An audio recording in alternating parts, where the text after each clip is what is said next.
Hello, welcome to the Honest Wargamer. I'm your host, Rob, and it is a Tuesday for me. And Ash, what day is it for you?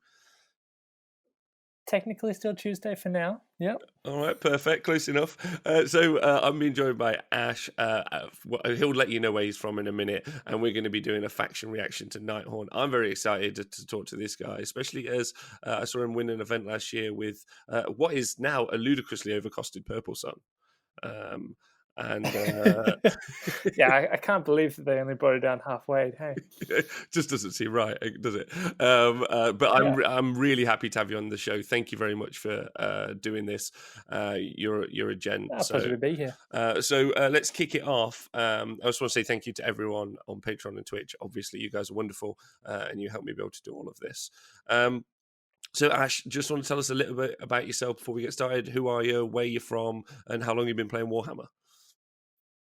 Yeah, for sure. So myself, I've been playing Warhammer for ages. So I think about 16 years. Not the majority of that wasn't competitively though. So I only really got into the competitive side of Warhammer when Age of Sigmar came out.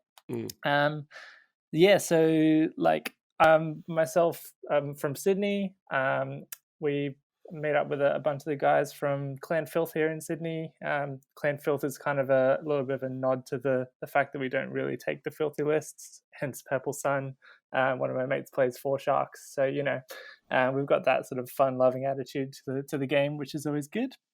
Yeah, Very good. The Sharks are also cute as hell. They're actually quite good at 120 points now. I reckon that's about where they need to be.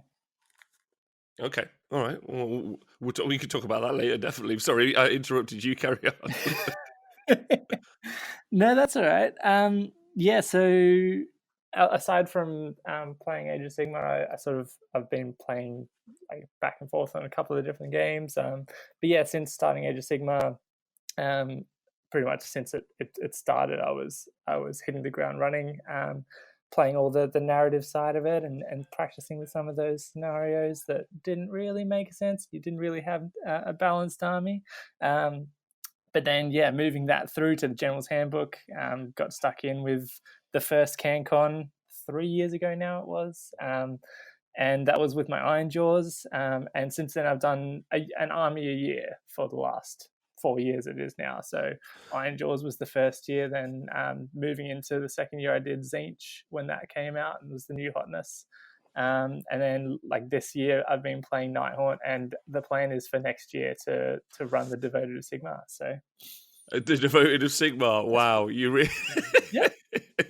I'm jumping on that 40 point that 40 point Witch Hunter. Cheaper, so better. We could possibly include this in the show because it. You might be the only person in the world. Do a quick summary of Devoted now. Yeah. My question is so you played armies for a year, and I don't know if you listened to the show, but that became kind of like my thing. That I decided I was like going to try and learn some skill sets and just stick to an army for a year. And I found it really, really impactful to my gaming, and I felt I really got to grips with how to play in that way. Anyway, have you found that to be the same for you, or why did you decide to stick with it for a year? Yeah, absolutely. I mean, so the main reason for me sticking to an army a year is that I sort of pride myself in being a painter before a gamer, or at least that has been the case up until I've been painting 150 fladulence. But no, the main thing for me has been to get the army painted to a standard that I'm happy with on the tabletop, and that usually takes between sort of 6 to 9 months. And then playing the army that I've got painted the previous year for that time, it just sort of fits in nicely with the schedule. And then also that sort of lines up with the Australian match play ranking schedule as well. So we have the Masters here at the end of the year and beginning of December. So each year I'll sort of start a new army for CanCon and then play it until the Masters, and that's sort of the cycle that I play by. It's a good system, and is the system I'm probably going to stick with. Truth be told, which being and one of the armies you played before Tzeentch is my future pick. Well, it's my current pick. Yes, I've heard about this. Yeah, no. But don't worry, it's not Yeah. very good. So anyone listening, no one needs to stress. It's going to be fine. Zinch has never been good. I don't know what you're talking about. Yeah, Exactly right. Like it's hardly ever yeah, been an yeah. issue. Okay. So do you know if you have a play style? Play style. That's an interesting question. I listened to your episode with who was it Vince? that I listened to today with Vince? Yeah, and he talked about Yeah. the three different little people. I can't remember what Mhm. the names were when he was talking about it, but I think for me, my play style is I like to play different play styles, if that makes sense. So Mhm. um, I'll generally the next army that I choose will be something that's completely different to anything I've done before. So, for instance, starting with Iron Jaws, it's all combat. Then I was like, all right, I need to play these other 2, 3 phases of the game, however many more there are. So let's try and get some shooting and magic in there. So I went with Zinch. Um, that sort of then naturally flowed on into Nighthaunt, where it was kind of that skirmishing style, which was similar to Zinch the way I played it, but with a bit more of a focus on the bigger units and sort of the skirmishing, bouncing around, hit and run style.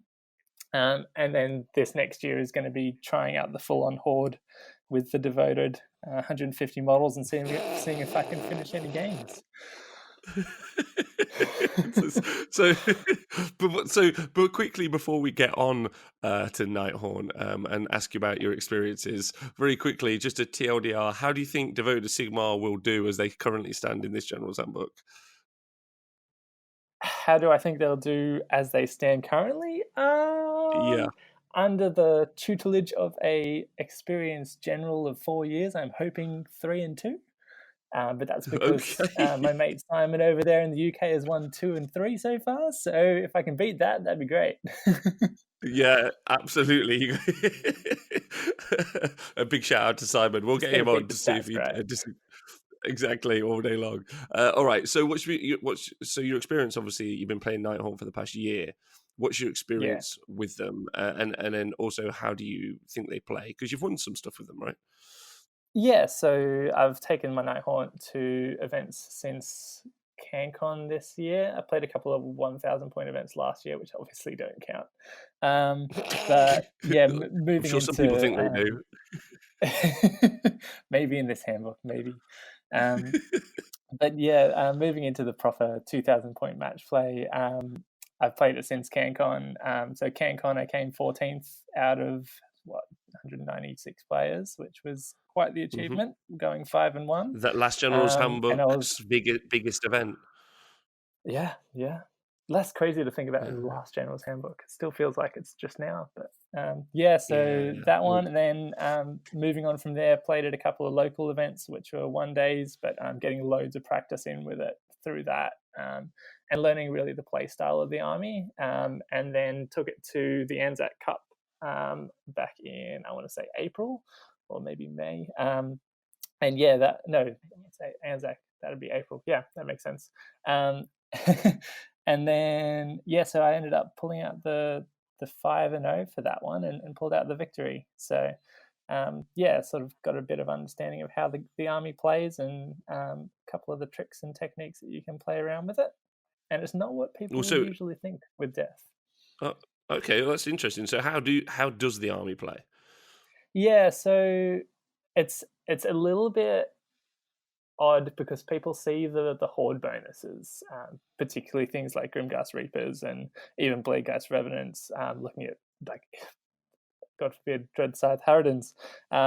They look at that and they'll see that bonus and be like, oh, maybe I just take the full unit. But the trick to the army is trying to maximize the allegiance ability. And I think that's key to playing any army well, is trying to look at what the allegiance ability does, see what you can do with that, and how you need to adapt the army that you take, the army list that you take, to take the most advantage of that. So for Nighthaunt, the biggest, I think, my opinion, the biggest allegiance ability they have is the Wave of Death. The on a 10 plus to charge, you get to attack straight away. So that jumps around the activation wars and can cause all sorts of hurt. And the way to really take advantage of that is have as many units charging as you can to give you as many possible chances of getting those 10 plus charges out. So I run min-sized units, like 5s of Blade Geist Revenants, 10s of Chain Rasps, and yeah, just every time there's a unit within range to charge, I'll roll the dice, and if it's a 10, chances are I'll be throwing it in, even if it's a hero, a support hero, whatever it is, because it gets the job done. Yeah. Do you ever? I know it's going to sound really silly, but do you ever not charge? Because, like, if you're on the second half of a turn and then you got the priority roll coming up, and you think, well, actually, I can. Because even though you roll a charge, you don't have to actually like complete the charge, right? That's not how it works. Do you Yeah, ever for end sure. up just like going, or do you know what? I'll wait and see if I get the priority and then give it another go, or do you always go in if it's like a 9 or something? Depends on the unit. So obviously, if I'm looking at charging the Briar Queen into some kind of horrific combat unit, unless I roll a 10, she's probably going to stay where she is. But Mm. if I'm looking at a unit of 5 Blade Geists and they roll a 9, and that can still get them in range of the Chain Gust for the rerolls to hit, that can still do a load of hurt into the enemy unit, and even worse comes to worse, can pin them in the side of their flank, so that if I then fail that priority roll, I've got the opportunity to hold them up anyway. Okay, that's a really good point. I had not thought about doing that at all. And what you said about making use of the allegiance ability makes total sense. Scary for me. Like, I kind of, I guess everyone does, like you said, they see the big unit and they go, wow, I hope I roll a 10 on the big unit. And Yeah, now that unit's fighting twice. But, it makes lots of sense. So it works MSU style is what you're saying, basically. it does. Yeah, to Multiple use small the units. old adage, the MSU, the multiple small units. Yeah, so I said it out. I said it all the way through, just for the new people in the room. Yeah, multiple small units. Okay, and that's always scared me as a playstyle as well. Uh, moving on to the General's Handbook. How do you think? The points have obviously changed significantly, and also They we've obviously have. got the Legion of Grief as well. Yeah, yeah. So, would you like? This is all you now. How do you feel about it all? Yeah, Let's go through the well, units individually. All your thoughts. so I guess to start out with, I'd like to say that Legion of Greece is actually a filthy Legion of Nagash allegiance, and I won't be talking about it here because that's not my Nighthaunt. Good. Seriously though, if you want to do well and have an easier game, that's the one to do. Um, anyway, so with Nighthaunt Allegiance, I've got my photographic memory in front of me here with the points. Oh, So perfect. Well looking done. at some of the changes that we've had, so pretty much everyone in Nighthaunt was a winner. Um, all of the units that you would want to take in the Nighthaunt Allegiance, not in the Legions and the Gash Allegiance, got a little bit of a discount. Um, and the reason I say that is because Grimghast Reapers actually aren't that amazing in Nighthaunt, because they are that big footprint. They're a big unit, they're a big target, and they can get tagged on an end, and they sometimes do struggle to bring down, especially if they get hit by a single model. Like I've had games like in the mirror match where I've charged my single black coach into a unit of 30 Grimghast Reapers and held them up for 3 turns just because they can't hit him. So yeah, the rest of Yeah, the I was never scared of the unit of Grimghast Reapers because I make him -1 to hit and then throw a single model into him, yep. and he's basically indestructible at that point. Exactly. Yeah, so sort of working the way through the list of points. So Dreadblade Harrow, God knows why he's come down 10 points, but thank goodness for it, because he's in every single list I write. He's just so powerful, being the general with that teleport ability, and then using the Nighthaunt command ability to bring another unit next to him. That just makes your army so flexible. So thanks, G-Dub, that was a good one. Moving down to the Knight of Shrouds. So we've got the 2 different Knights of Shrouds, one on the steed. Both of those came down 20 points. Again, great buff pieces. It kind of makes sense when you look at the Vampire Lord at 140. People were often taking him as the ally, and this just makes the Knight of Shrouds on Ethereal Steed, who essentially has the same abilities, but they're slightly toned down a little bit. It makes him a bit more of an appealing choice for the Nighthaunt Allegiance, giving you the extra 6 up saves for being wholly within 12 of him and stuff like that. All of the 3 big heroes came down in points. So we had Kurdos come down 20 points, Lady Linda come down 20 points, and Reikenor come down 10. So I hadn't previously had any lists with Kurdos in there, but now that he's at 200, I think he's at that sweet spot where you can you can kind of fit him in where you previously had to take a smaller hero, especially with all the other units coming down in points a little bit as well. Lady Linda's always been solid, but people have said a little bit too expensive for the amount of resilience she has. And I see that. So, like, if someone gets a hold of her, she'll die. But that's the trick. You just don't let them get her. Put something else like 10 chain rasps in the way, or 10 chain rasps and 5 blade geists and 10 grim ghasts, and they're all minimum size units, so it'll take them 3 turns to get to her. So yeah, that's the way. Oh, I that makes usually sense. play. Can I ask a question? Yeah, man. Can I ask a question about Kurdos before we go any further? Go for it. So, obviously, the other update that we've seen in this General's Handbook is the ability to not start with more than 1 command point generated by being underpointed in your army. So, if anyone's not aware what that means, for every 50 points you didn't pay in your army list, you effectively could get a command point. You can only do that one time now. Yeah. So you can only start the game with 1 command point unless you do some formations, battalions, which you get a command point for each one of those as well. So there's effectively, for armies that were command point hungry, there's a CP economy now, which always should have been in effect. But now that it's there, do you think that Kurdos has got more value for his ability to just shut armies down, or do you not think? Yeah, definitely. So not only for his ability to shut armies down, but Nighthaunt can be quite command point heavy as well. So it's good to have those extra ones coming through with his ability. So I wrote a list today that included him and the 8th Quartz Bridge, just to get as many of those command points off my opponent and then keep them in my side for as long as I could. Because I think that's a really valuable tool in the arsenal. Yeah, it's. I think there's some room there, and while 200 points is a lot for the chance to steal a command point, we always pay points for the chance to do a thing, right? Yeah. And on a 5-up, shutting down someone's game plan for that turn is just huge, and then also giving yourself that bonus. I don't know. It seems like something I'd want to put. What I'd also say is that he's about 160 to 180 points of combat character anyway. Depending on what you're comparing him to, I guess, obviously. But from my perspective, like looking at something like a mega boss, which is 140, he can easily match a mega boss in combat and probably will come out on top at the end of the day. So I think when you look at it that way, you're paying 40 to 60 points for the ability to potentially take a command point off your opponent, and that is a 100-point swing when you look at it like that. Yeah, absolutely. Okay, all right. I just wanted to touch on that, and then you protect Linda by just letting no one charge her. That's the plan. That's the trick. Let them end up within 6 inches of her, so she can pop her 2d6 mortal wounds on them. But otherwise, keep them away. All right, sweet. And then Reikenor. How do you feel about him? Reikenor was in my list for his casting ability. So there's one spell in the Nighthaunt Allegiance that in these days we really need to get off pretty much every turn that we're able to make it an effective army, and this kind of plays in with that multiple small unit style as well. So that's the Soul Cage spell, so forcing your opponent to fight at the end of the combat phase. So when you combine that with the multiple small units, you can effectively get a large unit's worth of combat out of all of your small units before they get to fight.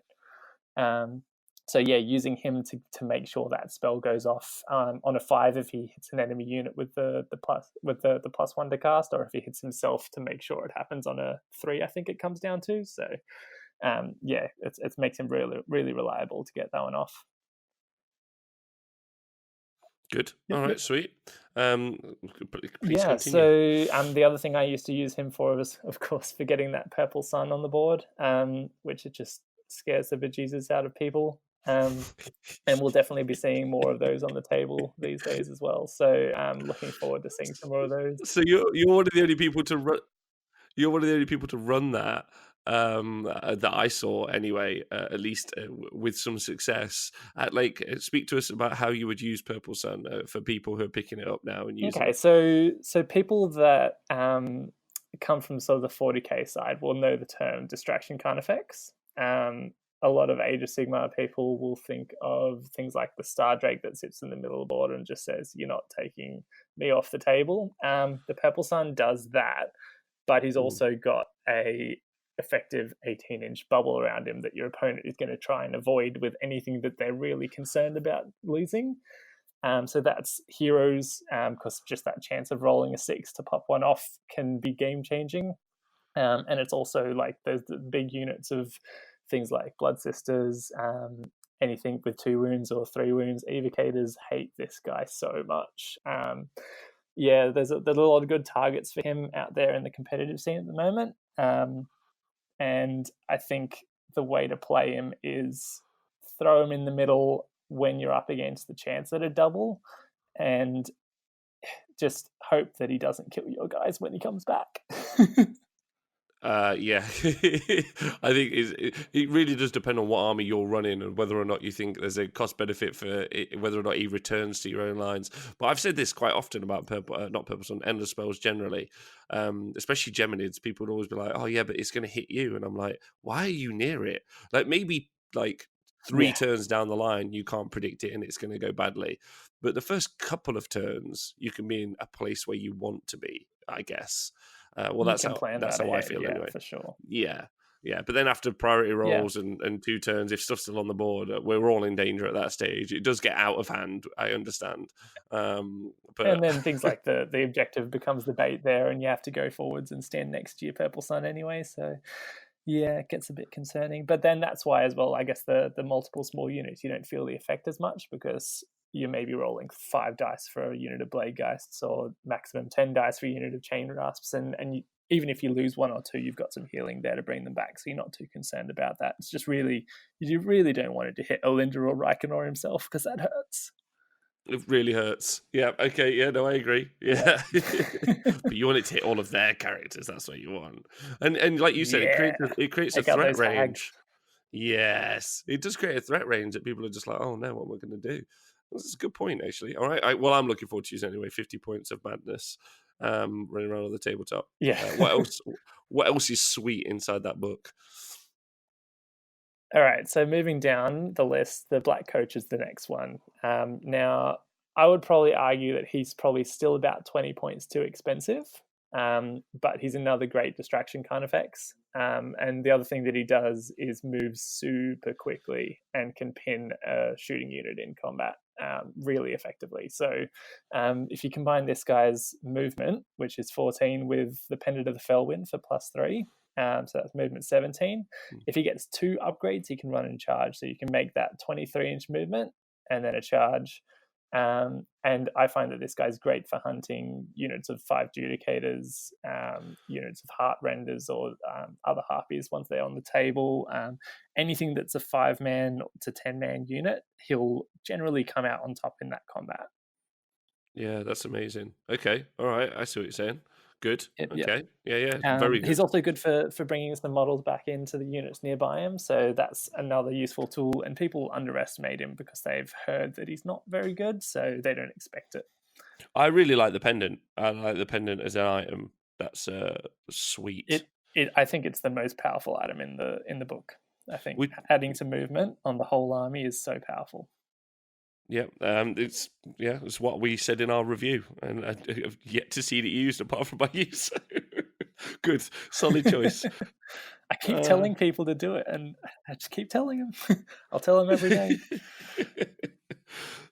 Yeah. Go on, after you. All right, so so that's the Black Coach. Something I'd pull out here as well is some of the units that didn't have any point changes are actually winners in this handbook as well. So the units of Blade Geist Revenants, I think, are a big winner in this handbook because I think their damage output is at least 100 points worth. And the fact that they can retreat and charge, the fact that they get the rerolls to hit when they're nearby to a Spirit Torment or the units of Chain Gusts, they're just so good. So them staying at 90 points is a big deal as well. I was expecting them to go up a little bit. Moving on to the Chain Gusts. These guys came down 10 points, which is sorry, great. Can I just say that I think the retreat and charge is just unreal. Like, that's going to save your bacon in so many places in a game. Yeah. so many times.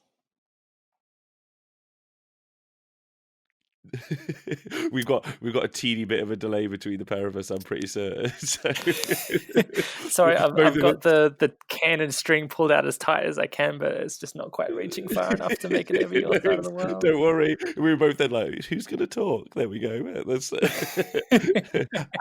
I'll just fill the silence. That's fine. Yeah, no. After you, good sir. You let me know what's up next.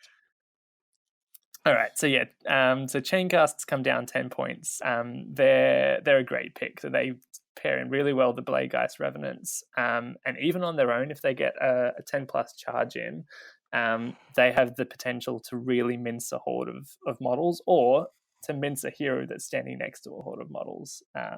So they're a great pick. Dreadscythe Harridans came down 10 points as well. Those guys you didn't really see very much, but I think they're a winner out of this handbook as well. You'll see them in their formation showing up here and there. One of my mates, Deke, here in the Sydney scene, has been playing those guys. He played them at the most recent tournament I went to. I think he ended up with 3 and 2. So, with some success there. So with them getting cheaper, he's only going to be able to fit more stuff in alongside that to buff that army as well. One of the losers out of the one loser I would say in this army out of the new handbook would be the Glaive Wraith Stalkers. God bless them. They just didn't get anything, did they? They're 60 points for 4. They still can only go to a max size 16. They're just hot garbage. They don't do very much. They have the retreat in charge, but they're not battle lines, so they're competing too much with the Bladegeist Revenants for that ability, and they just don't do the job as well. And a lot of what's inside the Nighthaunt book is a bit like an Ironjaws or a Carrion Overlord's conversation. They all do they're a combat army almost across the board. And so when you just like, which is the combat I want to choose, it really does start to narrow down, right? Absolutely, yeah, for sure. The obvious one, Grimghast Reapers, they've gone up 20 points. That doesn't faze me too much. I had 10 of them in my list before. I think I'll keep 10 of them in my list, and I still end up with 110 points extra thanks to all the other drops. So, I'm not too concerned about that rise in points. It's going to hurt the Legions of Nagash and Legion of Grief players. Screw those guys, even more than the Nighthaunt players. So, they've just abandoned us, haven't they? Those Legion of Grief players. They have, and arguably rightly so. But absolutely. At the same, yeah. Just loads better. What I would like to see though is their stats. Their stats should go in with the Legions of Nagash players, just to really rub it in that they're not Nighthaunt anymore. Oh no, they're just going to be absolved into Legions of Nagash. They're a Legions of Nagash army. It's just a different temple, right? Like, exactly. That was the biggest complaint you ever heard from Legions of Nagash players. Yeah, they're like, oh, why aren't we seeing the different legions? And I'm like, it's the same. It's like, just because you've got a different general, you've still got 30 Grimghast Reapers in there. Yeah, change my mind, bro. And no one can change my mind. Yeah. Exactly. The only one that feels a little bit different in Legions of Nagash is the Legion of Blood, and that's because for some reason they love their Blood Knights. And they just want to be want to be weird. Yeah, no, I like the Legion of Blood players are definitely okay. Yeah, they're okay. Yeah. So Grimghast Reapers have effectively been replaced now in my lists with Hex Wraiths. So they've gone down to 140 from 160. They've got that same Reaped like Horn ability that the Grimghast Reapers have. They have obviously 5 less attacks because there's less guys in the unit, but they've also then got the Hooves attacks, which sort of make up for some of that. And the Hex Wraiths are much faster. And they go into the formation that is the winner out of these points changes, which is the the Death Riders Battalion.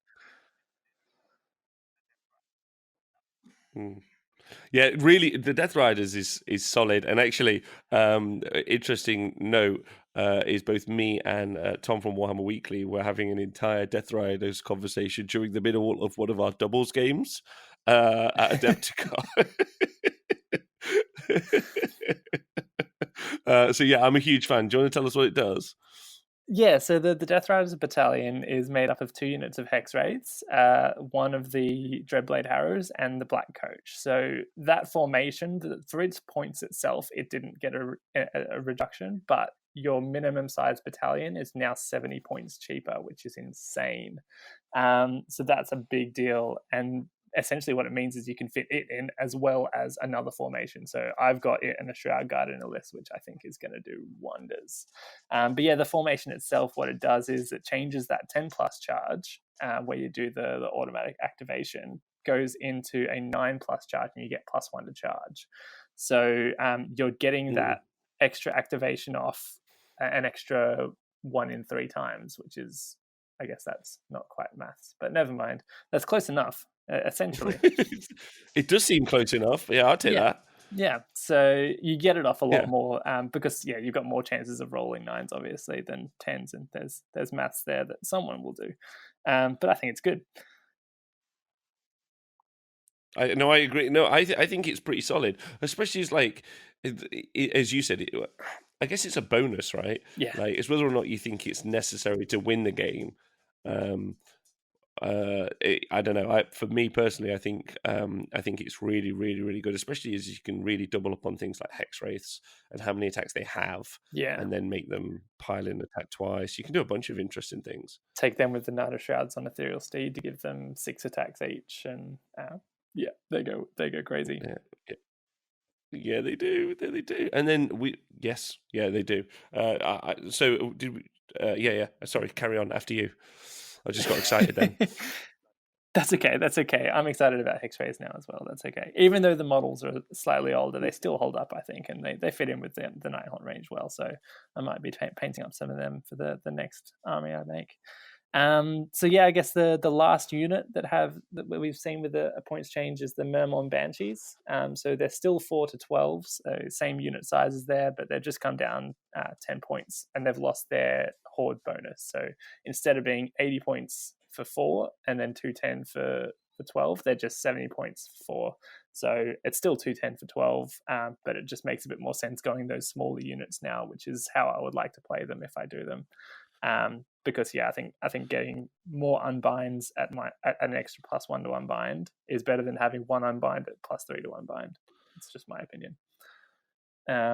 It makes sense, especially for board space. Like I traditionally only ran 2 wizards in my Legion of Asgore, and I didn't have any bonuses or anything. But actually, where they went on the board for both casting and unbinding was actually quite impactful. And then that in the kind of deployment game that you play with your opponent, and then you have to factor in the fact that you've got to be near objectives and do things with them as well. So having more options or a wider spread of the ability to just roll a couple of dice and give it a try is quite big. So I can see the argument for that completely. Yeah, for sure. So that's all the units. We do have two more things that have come down in points. So we've seen the Shyish Reaper come down to 20 points, and the Vault of Souls come down to 20 points. Now I know that the Vault of Souls is your pick, right? So I think it's great as well. I thought it was okay at 40. I almost fit it into a few lists, but I hated the model so much that it never made it. But now that it's 20 points, it's going to make it into a few lists. It's really good. It definitely. It's Speckles who brought it up, so I want to make sure I give credit where credit's due. As much as he's terrible at Warhammer, he made the point. Don't give credit to Speckles. I know, I got to, but also he then told me it also moved after you set it up, which you don't set it up. It doesn't move after, which Nathan pointed out. So credit to Nathan in sorting Speckles out there. That's just credit to reading the rules correctly, isn't it? Yeah, it's credit to reading the rules. Yeah, but it still seems very good against Horde armies, especially in a world of Skaven. It does seem like it can do a lot of damage. Yeah, I think even it's actually better against a Horde that has valuable heroes. So something like Skaven, where you can sort of rack up those 20 points quickly and then get the D6 mortal wounds onto all the heroes that are standing near them. That's where the value really comes in. Yeah, absolutely. That's what he was saying. The D6 doing the D6 mortal wounds. Do you rate the Shyish Reaper or not bother? No, no, I don't rate the Sheesh Reaper. No, it's not good. It struggles to make it over any models, let alone multiple models to do mortal wounds on maximum of 4 up, because that's the best save you'll see. So no, it's not great. I think 10 points, it still wouldn't make it into a list. A 10-point endless spell. No, I still won't take that. That sucks. That's when you really know it needs a change up. You know what? I would a 10-point endless spell. I would take the one that unbinds. What's that one called? Maelstrom. I've forgotten the name of it now. Maelstrom. Yeah, Maelstrom. That one's 10 points now. So I would take that over this every day. Yeah. No, it's terrible. It's not good. But yeah, so that's all the points updates. So that's a quick summary of the new book. So how do you think the army is going to play in this version of the General's Handbook, and then how do you think it's going to do? I think it's going to play very similarly to how I've been playing it. It's going to play multiple small units. It's going to be skirmishing. You're going to want to take the Dreadblade Harrow as your general to bounce around with that command ability, and impact as many parts on the board as you can. The other thing with having multiple small units is you can set up half your units in the underworld. So I'll often have my Chain Rasps and my Thorns of the Briar Queen and a couple of the wizard heroes on the table, which allows me to put all of the damage dealers in the underworld. And that just means you can pick apart the backlines of your opponent when they inevitably leave too much space, which they didn't think that anything would fit in. But you can always fit in a Dreadblade, and you can generally fit in the Chain Gusts, and often sometimes they'll leave space for the units of Blade Gusts as well. So yeah, I think that's the way it's going to play, is very similar to that. But I guess the only thing that you're going to see differently in the new handbook is with the way that the new scenarios are. I think that's going to change up how we need to play it, because the scenarios that I've seen, a lot of the objectives are a lot further spread apart. So you're going to need to be able to, jump around the edges of the battlefield, but there are a lot as well that have a big focus on the center of the battlefield. So I think it may be useful to have something like the Black Coach as a distraction piece to hold your opponent up, so you can take the middle of the table and then create those layers of screens like you would in a Tzeentch Force with your horrors to make it difficult for your opponent to get to where they need to be in the late game. Yeah, if I've got any thoughts on it realistically, that's why I always use my Kadai as. Like they genuinely could do the combat sometimes that I wanted them to do, but truth is, a lot of people would just charge them because they were the big thing there. So the Black Coach could be used for, I mean, the problem is we've universally all been cussing the Black Coach since it came out. So maybe people won't fall for it. But maybe they will. You would think that, but they do every time. Do they? Even the more experienced players will realize it poses a threat to some of their units, not their big units and not their strong units, but the units that they usually leave on an objective. It's going to go and hunt them all day, and if they don't deal with it, they're going to struggle. I played against one of the guys from New Zealand, Big Sean, with his Aether Strike force with his 9 Raptors, and he double shot those Raptors into the coach turn 1 because he did not want it hitting his units of Aether Wings and things like that were gonna cause issues for me later on. So there's a lot of people that will take that bait as much as they really, really shouldn't, but also maybe they should. Maybe they should. Oh yeah, there we go. Leave it on a final. Maybe you should. Okay, well, I think that's good. I think there's a lot to learn there and take away. I think, like you say, it's always felt like a very knife edge army that's been in a tough and interesting spot, especially when you compare it to Legions of Nagash and Legions of Grief. But there's some hope there for pure Nighthauntists, pure ghostists. I think is the way to describe it. So yeah, that's good. Thank you very much for being on the show. I hugely appreciate it. That's my pleasure. You're excellent, and you guys should check Ash out. We can find you on Twitter. Is that right, Ash? Yeah, you can find me on Twitter at Ash_McEwen. That's terribly difficult to spell, but yeah, MCEWAN. It's okay. I'm going to include it. I'll include it. I'll include it in all the notes that we have going up. You can find me in the show notes. That's where you can find me on socials. Yeah. That'll be the easy way to do it. Thank you to everyone on Patreon and Twitch. You guys have been wicked. If you've got any thoughts or feelings, obviously let me or Ash know about how you feel about Nighthaunt. I'm sure there's lots to say about Legions of Grief, but we don't care about those guys at all. Just another Legion of Nagash wannabe. No. They're basically as bad as Manfred. And watch out for Ash winning tournaments with Devoted of Sigmar this year. It's going on. Coming to Sydney GT 2019. I'm coming with 2,500 points of Devoted, baby. Oh, baby. You're devoted. That's what you are. So, Ash, thanks very much. I really appreciate it. Thank you to everyone. Thank you for everyone for listening. I hope you guys have a great day, and we'll see you guys soon.